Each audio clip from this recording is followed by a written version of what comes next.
Hey everyone, and welcome to this explainer. Today, we're diving into a world that is usually locked tight behind classified files and top-secret clearances. We are going to unpack 7 deeply chilling, state-sponsored covert operations that have quite literally transformed modern espionage. These aren't your typical Hollywood spy movie plots. We're looking at real-world, highly calculated events where nations have poured unbelievable resources into eliminating high-value targets. By breaking down the specific methods, the mind-bending technology, and the sheer massive scale of these hits, we're going to see exactly how the world's most powerful intelligence agencies operate in the shadows.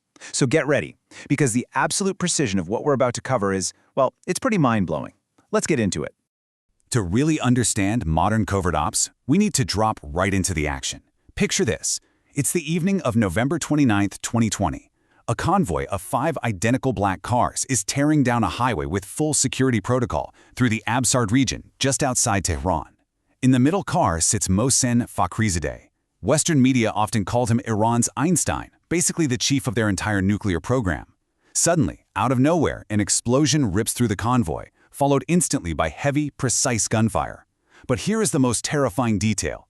When Fakhrizadeh's security detail finally rushed to take out the attackers, there was absolutely no one there, no shooter, just artificial intelligence. Fakhrizadeh was actually targeted by a machine gun that was rigged to the back of a parked, unassuming Nissan pickup truck. Check out this setup. It was equipped with multiple cameras and a satellite dish, meaning the whole thing operated entirely via AI and a remote satellite uplink. The system's cameras specifically identified Fakhrizadeh out of the dozens of people in that chaotic moving convoy, and the gun fired with such absolute surgical precision that only he was hit. We're talking zero collateral damage. So the crucial point is that this wasn't just an assassination, right? This was a deafening message to Iran's leadership. It proved that modern wars are won with extreme technological innovation, and their enemies, they are miles ahead. All right, moving to Section 1, the high-tech assassinations. Precision strikes from the shadows. So while that AI sniper shows us where the tech is today, the groundwork for this kind of hyper-precise, zero-trace execution was actually laid years earlier. Let's look at a highly classified op that managed to bypass a lifetime of intense security. It's late at night, February 12, 2008, in a quiet, upscale neighborhood in Damascus, Syria. A man is walking slowly toward his SUV. In one hand, he's holding his car keys. In the other, his prayer beads.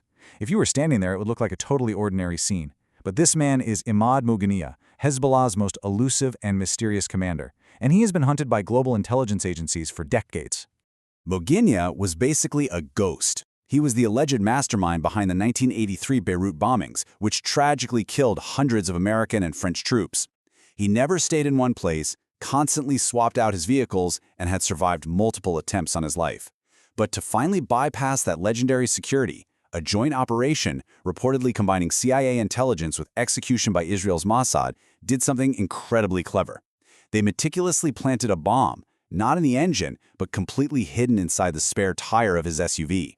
It was detonated remotely the exact second he walked up to the door. The blast was engineered so perfectly that it shattered the windows of nearby buildings, but literally didn't even knock over a plant pot sitting right next to the car. Just a perfectly calculated strike. Okay, let's pivot to Section 2, the invisible killers, microscopic agents of death. Okay, let's dive into this next realm, because we're moving away from loud explosives and gunfire and into a much darker, far more terrifying world. We're talking about microscopic, untraceable poisons, substances so unbelievably rare and lethal that just using them points a giant neon sign directly at a state-level actor. To really get this, we have to look at the hard science. This is polonium-210. It's a highly radioactive isotope. And the major takeaway here is that you absolutely cannot just go buy this on the black market. No way. It is produced exclusively inside nuclear reactors. If even a microscopic amount is inhaled or ingested, it silently and inevitably destroys a human body from the inside out. Getting your hands on this requires the vast, deep-pocketed resources of an entire nation-state. Now, what's really interesting about this slide is how these two entirely distinct cases connect across time. In November 2006, Alexander Litvinenko, a former Russian FSB agent who defected and started spilling Moscow secrets, sat down for tea at the Millennium Hotel in London with 2 former Russian colleagues. Shortly after, he fell violently ill and passed away. Investigators actually tracked a radioactive trail his killers left all over London. This was the first on-record use of polonium-210 for an assassination. But hold on to that thought and look at the other case. Back in 2004, Palestinian leader Yasser Arafat died of a sudden, totally mysterious illness in a French hospital. Doctors were completely stumped. It wasn't until 2012, 8 whole years later, well after the Litvinenko case put polonium on the map, that a Swiss lab tested Arafat's old belongings and found traces of that exact same nuclear substance. But polonium isn't the only microscopic nightmare intelligence agencies use. Let's talk about VX. This is a synthetic chemical warfare agent, and unlike polonium, which takes its time, days or even weeks to kill, VX is engineered for one thing: horrifying speed. Microscopic exposure causes rapid paralysis and respiratory failure. It is designed to kill its victim in absolute sheer agony within mere minutes. And that brings us to a highly crowded terminal at Kuala Lumpur Airport on February 13, 2017. Kim Jong-nam, the half-brother of North Korea's leader, is just standing there waiting for a flight. 2 young women walk up to him. One provides a quick distraction, while the other literally just smears a cloth laced with VX nerve agent right across his face. The whole thing? It took less than 5 seconds. Kim Jong-nam collapsed and died in the airport clinic within 20 minutes. Now, the women claimed they thought they were filming a hidden camera prank show, but airport CCTV revealed they had just met with 4 North Korean handlers who orchestrated the entire hit and then immediately fled the country. This brazen, totally public assassination sent a crystal-clear geopolitical message to China and the rest of the world. North Korea was not going to tolerate any alternative successors. Which leads us to Section 3. Brazen close quarters. The audacity of infiltration.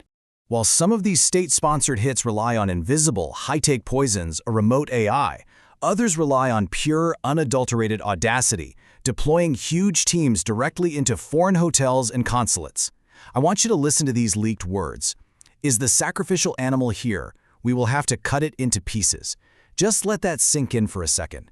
This visceral, horrifying audio was recorded by Turkish intelligence inside the Saudi consulate in Istanbul on October 2, 2018. It was captured just before the journalist and Washington Post columnist Jamal Khashoggi walked through those doors to pick up some routine marriage documents. He never walked back out. And this brilliantly illustrates the staggering scale of this operation. 15. This wasn't some lone wolf assassin sneaking around. A massive 15-member hit squad, heavily connected to special protection units, flew into Istanbul on 3 separate flights just hours before Khashoggi's appointment. And within hours of his murder, the entire 15-person team had vanished, completely gone from Turkish soil. It was an operation of shocking scale that completely shattered international diplomatic norms.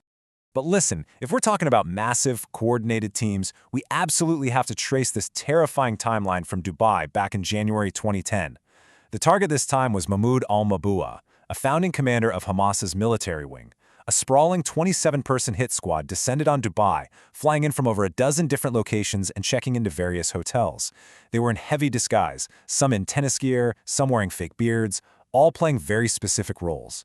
When al-Mabua left room 230 at 4 p.m., the team swooped in and hacked his electronic door lock.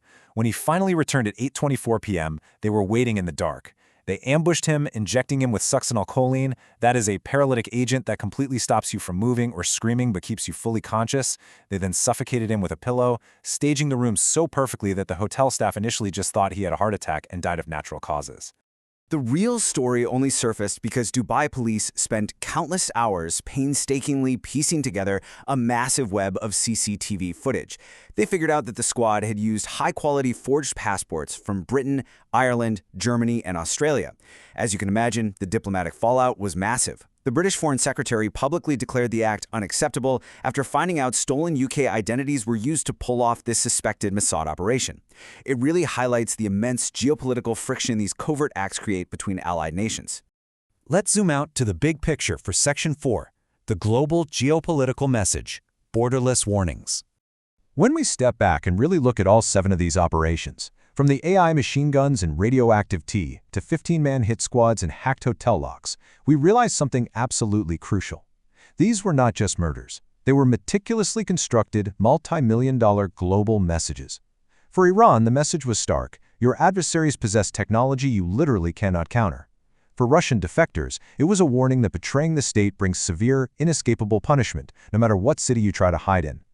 North Korea broadcasted loud and clear that the current bloodline is absolute, and for resistance leaders facing Israel, the takeaway was simple. It doesn't matter how often you change your cars or how secure your 5-star hotel is, you are never truly safe. So we have seen how the world's most powerful intelligence agencies operate with virtually unlimited resources. They are actively rewriting the rules of espionage using microscopic poisons, artificial intelligence, and incredibly audacious infiltration tactics. They've proven beyond a doubt that geographic lines on a map offer zero protection against a highly determined state, which leaves us with one incredibly chilling final question to ponder. In a world of completely borderless espionage, if borders can't protect you, where is safe? Thanks so much for joining me on this explainer. I really hope this deep dive helped clarify the complex and frankly shadowy mechanics of modern covert operations. Keep learning, and I'll catch you next time.